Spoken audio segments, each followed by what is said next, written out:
How to reset app preferences on Android. This tutorial shows you how to restore all app settings back to their defaults without deleting any app data.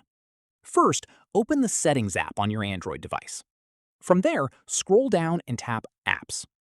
After that, tap the three dots in the top right corner of the screen. At this point, tap Reset App Preferences from the menu that appears. From here, a pop-up will appear explaining what gets reset.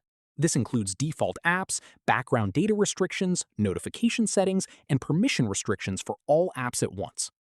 Following this, tap Reset to confirm, and everything will be restored to default straight away.